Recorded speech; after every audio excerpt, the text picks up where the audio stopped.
Welcome to Retrobot, the YouTube channel where we feed a friendly space robot a diet of pure nostalgia. I'm Clay, and this is Dudley, and we are going to talk about fixing pipes. No, not the kind that take water from one place to another. We're talking about the Autobot retool of Huffer from Transformers WFC Kingdom. So you can see them here. The packaging, of course, for Cybertron, the packaging is always very, very nice. We've got really good artwork, great illustrations of the characters here with fire and a mountain and explosions and lava and all sorts of things happening here. And then you have the Kingdom artwork on the side here, which has the golden disc and Megatron, Galvatron kind of split their faces with a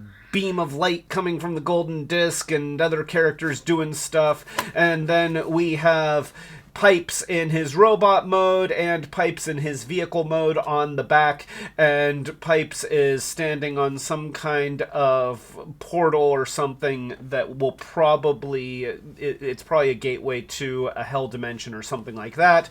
And then we've got the War for Cybertron logo on the top and an Autobot sign. That's right, Dudley. I'll get to that, Dudley, I promise. And Dudley wanted me to let you know that there's also legal mumbo jumbo on the bottom. So very nice packaging, and the Kingdom line, the whole War for Cybertron trilogy has had very nice packaging. So we've got that. We'll set that out of the way so that we can focus here on Pipes the figure.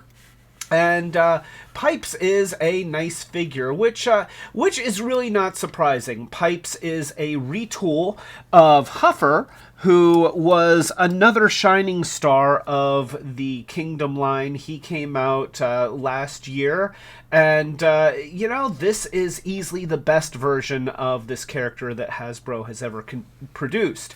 In fact, it's probably one of the nicest toys in the Kingdom line, especially at the deluxe size.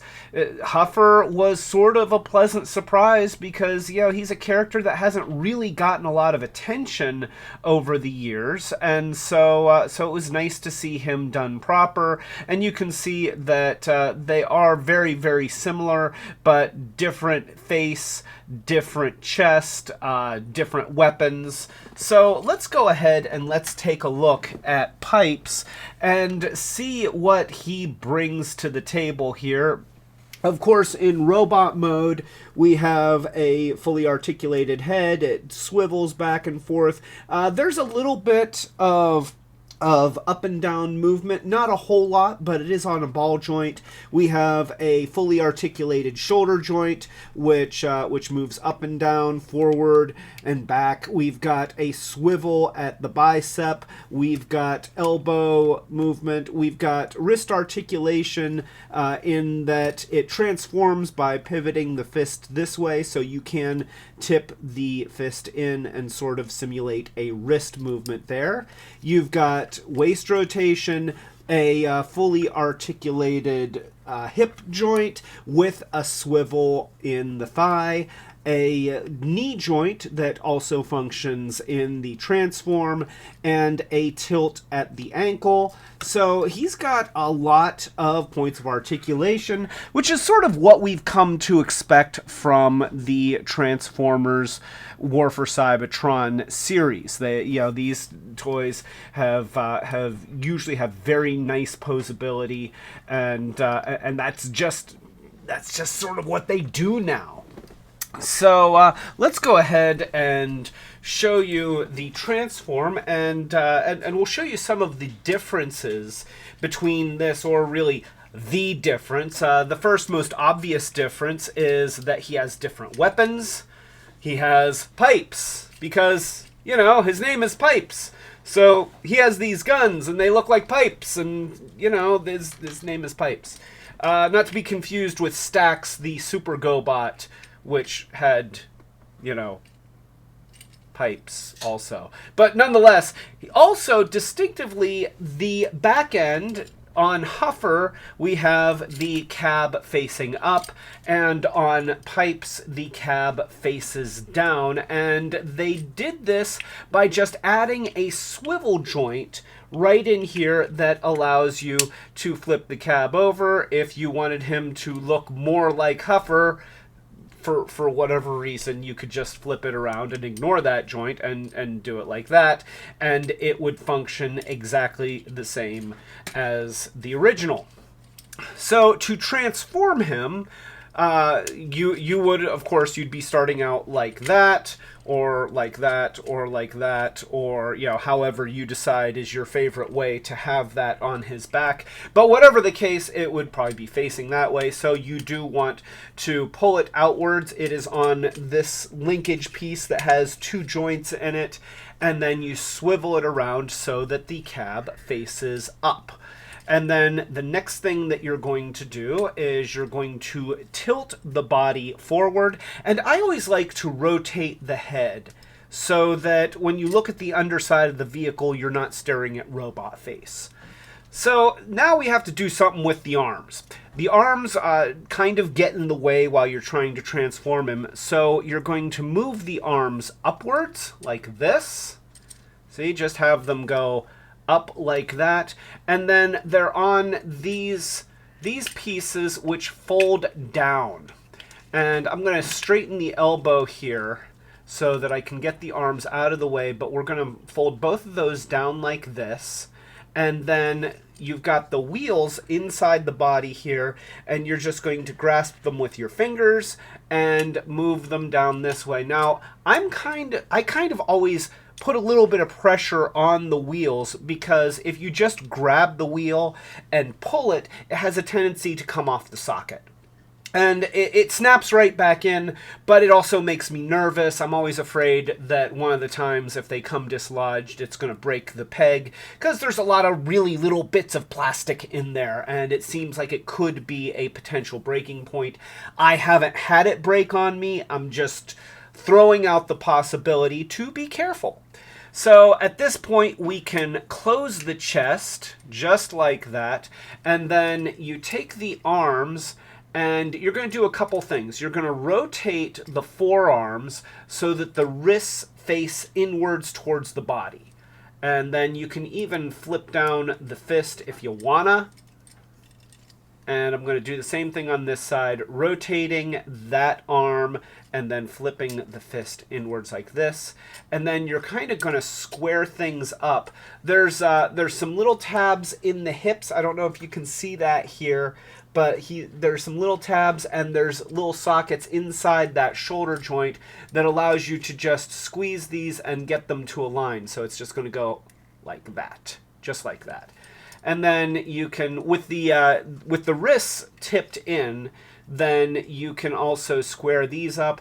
And now you can take the cab of the truck and put it into place. And there are, here, I'm going to show you these. So there are these little indentations on the inside of the forearms, and those are going to align with these two tabs right here. So you just straighten that out and straighten that out, and everything should just, it doesn't exactly peg in because the socket is only enclosed on 3 sides, but it does give you alignment for those arms. And then that is the front half of the truck, and it works very nicely. The back half of the truck is very easy. You can squeeze the legs together like this, and here, let me show you from the back, because then you can see the little tabs and slots that kind of snap in together, and they just go like that. We've got these little panels here on the feet, and you can just take them both at the same time and swing them around onto the shins of the legs right there, and then bend at the knees, and then it just goes like that. So that is his truck mode, and I have discovered a kind of a manufacturing flaw with Pipes and with every other retool of Huffer. Now, Huffer did not have this problem, but every subsequent version, I've got Road Ranger here, I've got Puffer here, I've got pipes. They all have this problem. And here, I will show you the problem on the other camera. So here we have him, if my camera will focus in. There we go. So if you look, notice that the toes really want to be right up against the pipes here. You know, the exhaust pipes. And they shouldn't be. He should kind of here. He should be like that with the bottoms of the feet running parallel to the pipes. But he tends to do that. You know, as soon as you let go, he does that. And what that does is that means that the entire bottom of the body is at a little bit of an angle. You've got the front that's going down like this, and then there's a little bit of a curve here, which keeps the wheels from really contacting the ground. You know, it just makes the entire body of the truck just a little bit, you know, a little bit bent like that. Okay, and that's a bit of a problem. I mean, it doesn't ruin the toy, but it bugs me. It bugs me. All right, I like him to be able to just roll the way that he's supposed to without having to try and, you know, kind of, you know, and I don't want to do that. So I have figured out a relatively easy way to fix that problem, and I'm going to show you that right here. It does require a hobby knife and some very precise, just a little tiny bit of cutting, just a little bit. So you'll see that I have folded the legs back into the sort of robot position. I've kind of opened this up, and if you look at the back view here, I'm going to try and show this to you. There's a couple little tiny pegs here and here on the insides of the feet, and those engage these two little holes here and here. And I don't know why. I don't know why it is that I have this problem with all of the retools, but I didn't have it on Huffer.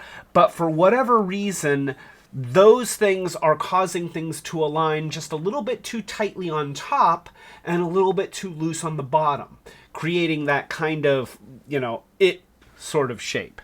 So here's what I have done. Now, the obvious thing to do would be to trim these, but they're already so tiny, and I'm concerned that if I were to start trimming them, they would just break off. So instead, here's what I have done on the other figures, and I'm going to do right here on this one. I just go in with the hobby knife right there, and let's see if I can. I'm going to adjust the camera just a little bit so that hopefully you can see what I'm doing in a little bit more detail. There we go. All right. So there we go. And I am just going to use the blade here, and I am going to cut upwards just a little bit. Not a lot.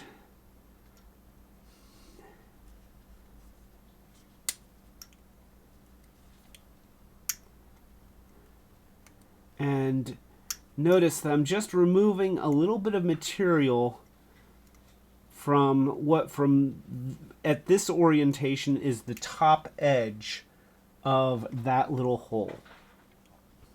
And I'm going to do that for both holes.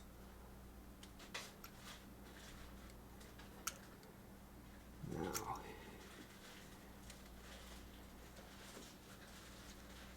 I have a nice fresh blade here, which makes it much easier to cut the plastic. I do have a tendency to use my blades far longer than I should, but there we go. There we go.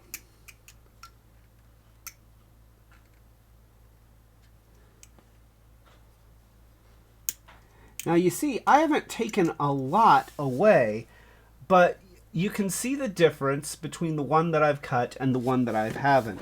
And so let's zoom back, and I'll show you. Well, I don't know if I can show you really. Okay, so here is how that affects his transform. Look at that. Look at the way that now that foot is parallel to the pipes, the way that it's supposed to, instead of the unmodified side. Here, I'll do that. And you see how that one just pulls that toe right up against the pipe. And that's all it is. You see, that little tiny, it goes to demonstrate just how precise the engineering has to be on these toys to get them to function properly, that just removing, like, not even a millimeter, a fraction of a millimeter of plastic from that hole makes such a dramatic difference. And I'm just going to do this one right here because it's far easier for me to see it close up than it is when I'm holding it in front of the camera. But yeah, I'm going to just do the same thing. I'm doing the same thing to the second hole right now. And you know, obviously, if you're doing stuff like this, be very careful. I'm really just making that hole go right up to where you see how there's a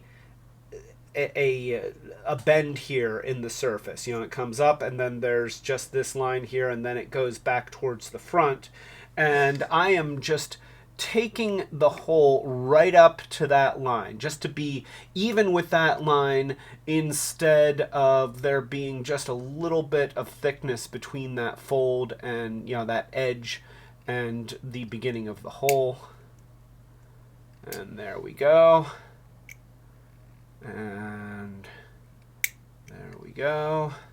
Maybe just a little tiny bit more. I should probably be very careful about having an X-Acto knife this close to my face. This is where I'm glad that I wear really thick glasses. So there we go. Alright, so I have made the modification. Tiny, tiny thing. But here, watch this. No. I think I still need to go a little bit further. Just a little bit further. So I'm going to pause the video, make that adjustment, and then keep going. Because you don't want to watch me continue just taking off tiny slivers of plastic. So here you go. I have finished modifying both of those little holes. And you can see how they are just a little bit above the edge, where the surface of that starts to angle backwards towards what's the underside of the hip joints. So there they are, and let me show you the effect. So we'll just back off here and straighten out the wrists there and fold this. And you can feel it still clicks in just fine, but now if you look, see how the feet do not try to press up against the backs of the pipes. And you can also see even here how the bottom edge of the truck mode is perfectly flat rather than being angled towards the middle. So that will allow this to roll the way that it's supposed to, and that's going to be a lot better. So it's just a little modification. It kind of sucks that so far every retool that I've had of this mold has needed this modification, but it's not a hard modification to do. And then when you're done, you have pipes, and you can either put the pipes there and have him be very pipesy, or you could put them on the back here and be like, oh look, I'm rocket pipes. Or you can have the pipes like back here, and he's like, he's like armed to the pipes, or you could even put them on the pipes there and angle them forward, and he's still more pipes, or you could even put them, maybe, can we do this? We can do this. I'm sure that we can do this. You can put them on the undersides of the fists and have them aimed upwards. And now, oh man, look at that. He's got pipes sticking up behind his pipes, and there's so much pipes there. He's just very I'm just coming up with excuses to say the word pipes over and over again. So there he is. Overall, I really like this figure. I like the colors. I like the retool. I like the subtle changes that they've made. Yeah, it does kind of stink that he doesn't want to roll in truck mode unless you make that little modification. But other than that, this is a really, really cool little figure. An excellent companion to Huffer if you've already got Huffer. And personally, as a collector, like I had to have this. Yeah, even though I think that he made a couple token appearances in the cartoon, and I don't even remember him at all from the comic books. It doesn't matter. He's just, it's a nice toy. It's a nice looking toy. And once fixed, it functions really, really well. And by the way, all of these actually can pull Optimus Prime's trailer. So, that's like a big plus. I mean, that was Huffer's shining moment in the Gen 1 cartoon. He got to pull Prime's trailer in an episode. Woo! So, that's it. Yeah, I still think that that this is an excellent toy, even with the slight flaw, and so if you're at all interested in Transformers, especially if you already liked Huffer, then chances are you're gonna like Pipes too. This is we are a small channel, so please, if you haven't already, please subscribe. Boy, I'm really screwing that up. Let me try that again. Take two.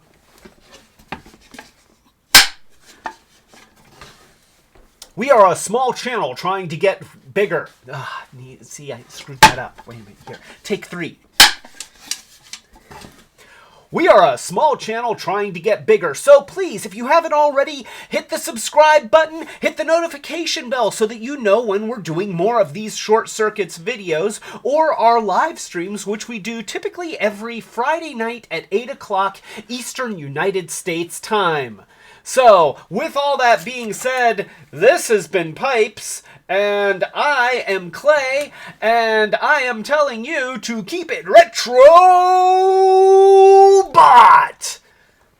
Yeah!